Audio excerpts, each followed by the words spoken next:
دوست ہمارے وہ کہہ رہے تھے کہ صوبوں کی ضرورت پارٹیوں کو نہیں، شاید خاندانوں کو نہیں، شاید عوام کو ہے. تو ہم بھی یہی چاہ رہے ہیں کہ عوام کو جو فائدہ دے وہی صوبے بننے چاہیے. اور کم از کم بھی آپ پنجاب کی آبادی دیکھ لیں، آپ مجھے بتائیں کیسے گورن کریں گے پنجاب میں سارے لوگوں کو. وہ لوگوں کی ڈیمانڈ بھی ہے کہ وہاں پر بنائیں. ہاں آپ اگر صوبے بنا رہے ہیں تو سنجیدگی سے ساتھ بیٹھیں، اور یہ نہ ہو کہ صوبے آپ قومیت کے بنا پہ بنائیں. صوبے بنانے ایڈمنسٹریٹو آپ کے پاس پرابلمز ہیں، ان کو ریزالو کرنے کے لیے ابھی میں نے آپ کو ایگزامپل دیا نا کہ ہمارا ایک ایم این اے کا ایریا جو ہے جب ہم کوئی بھی اس طرح کا اگر فیصلہ سامنے آتا ہے آنے والے وقت میں، لیکن بات تو عوام کی ہونی چاہیے. اگر اس میں گورننس بہتر ہو سکتی ہے تو آپ کو لگتا ہے کہ یہ ایک اچھا سٹیپ ہوگا کہ نئے صوبے بنا دیے جائیں؟ آپ کو کیا لگتا ہے کہ عام آدمی کا کتنا فائدہ ہوگا اگر نئے صوبے بنائے جاتے ہیں؟ تو دیکھیں آپ ایڈمنسٹریٹیولی لے لیں، آپ کو دیکھیں چھوٹے علاقے کو گورن کرنا بہت آسان ہوتا ہے. اب ہم روتے رہتے ہیں ملک میں کرپشن کا، ہم لوگوں کو رونا ہے.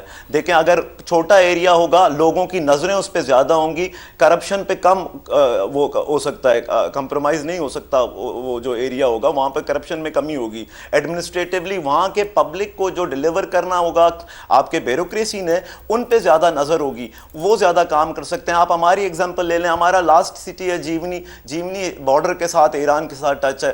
کیا ہم لوگ سرفراز بگٹی صاحب جو ہمارے وزیر اعلیٰ ہیں جو وہاں پر کوئٹہ میں بیٹھے ہوئے ہیں، کیا جیونی کا بندہ وہاں جا سکتا ہے، پہنچ سکتا ہے، اپنے حال بتا سکتا ہے؟ بالکل بھی نہیں. اسی طرح سے اگر آپ پنجاب کی بات دیکھ لیں، پنجاب اتنا بڑا، آدھا پاکستان آبادی ہے، ہم لوگ آدھے رقبے کے حساب سے 6% آبادی ہے ہماری، اور وہ آپ کا تو چھوٹا سا ایریا ان کے پاس ہے لیکن 50% آبادی ان کی ہے. تو آپ دیکھیں ان کو آبادی کے حساب سے پرابلمز آتی ہوں گی، ہمیں رقبے کے حساب سے پرابلم آ رہی ہیں. اور دنیا میں دیکھیں، یہ صرف پاکستان کی بات نہیں، پورے دنیا میں پریکٹس کیا گیا ہے. آپ جرمنی کو دیکھیں، سویڈن کو دیکھیں، آپ باقی ملکوں کو دیکھیں، وہاں پر جب چھوٹے یونٹ بنائے گئے، ایڈمنسٹریٹو کنٹرول بہتر کیا گیا، تو پبلک کی کنٹریبیوشن، پبلک کو سروس ڈیلیوری بہتر ہوئی. عام کا ہی تو فائدہ ہے. دوسرا سوال میں آپ کو بتاؤں، لوگ کہتے ہیں غریب ملک ہے. اب غریب ملک میں آپ اگر صوبے بنائیں گے تو ہمارا فائنینشیل بجٹ اس پہ ڈسٹرب ہوگا، پیسے کہاں سے لائیں گے چیزیں. دیکھیں یہ ایک انویسٹمنٹ ہے جو آپ پبلک پہ کر رہے ہو. جب آپ اس طرح کی چیزیں کریں گے، پبلک پہ انویسٹمنٹ کریں گے، پبلک کو ایک بہتر زندگی، بہتر انفراسٹرکچر، بہتر وہ جواب دہ حکومت ملے گا، تو اس کے لیے پبلک کو فائدہ ہوگا. تھوڑی بہت انویسٹمنٹ سے پاکستان کا ہی بھلا ہوگا. جس طرح سے آپ کہہ رہے ہیں کہ یہ پبلک کے لیے انویسٹمنٹ ہے، اور جس طرح سے آپ نے کہا ہے کہ پوری دنیا میں جو ہے نا اس کو یہ پریکٹس کی جا رہی ہے، تو دیکھ لیتے ہیں، بات کر لیتے ہیں کہ کیا یہ فیزیبل ہے بھی یا پھر نہیں ہے، اور اس کا سٹرکچر کیا ہونا چاہیے. احمد بلال صاحب جو ہیں وہ بھی ہمارے ساتھ موجود ہیں، ان کو بھی شامل گفتگو کرتے ہیں. احمد بلال صاحب، ایک پاکستان میں نئے صوبوں کی جو بحث چل رہی ہے، کیا ملک میں نئے صوبوں کی ضرورت ہے؟ اگر ضروری ہیں تو کتنے بننے چاہیے اور اس کا سٹرکچر کیا ہونا چاہیے؟ یہ ذرا تفصیل سے بتائیے. بہت شکریہ. دیکھیے، جو لوگ پرپوز کر رہے ہیں کہ پاکستان میں نئے صوبے ہونے چاہیے، ان کو پہلے تو اس سوال کا جواب دینا چاہیے کہ یہ کیوں ہونے چاہیے، اس کی کیا ریزن کیا ہے، ہمیں کون سی ایسی چیز ہے جس کو حاصل کرنے کے لیے نئے صوبے چاہیے.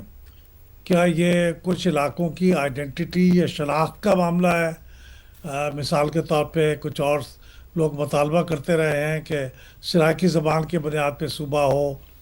کچھ لوگ یہ کہتے رہے ہیں کہ ہزارہ میں جو پشتو زبان نہیں بولتے ان کا الگ صوبہ ہو. اس طرح بلوچستان میں بھی کہا جا رہا ہے کہ پشتون صوبہ الگ ہو اور بلوچ صوبہ الگ ہو. تو یہ وجہ ہے، یا پھر دوسری وجہ یہ ہے کہ آپ اپنی گورننس کو بہتر کرنا چاہتے ہیں. آج سمجھتے ہیں کہ بڑے صوبے سے انتظام ٹھیک نہیں چل سکتا، تو آپ اختیارات نچلی سطح پہ منتقل کرنا چاہتے ہیں. زیادہ تر لوگوں نے تو یہی کہا ہے کہ وہ اختیار نچلی سطح پہ منتقل کرنا چاہتے ہیں. تو اگر یہی وجہ ہے تو پھر تو میرے خیال میں صوبے اس کا حل نہیں ہے. صوبے جواب نہیں ہے، کہ صوبے آپ جتنے بھی بنائیں گے وہ کم پڑ جائیں گے.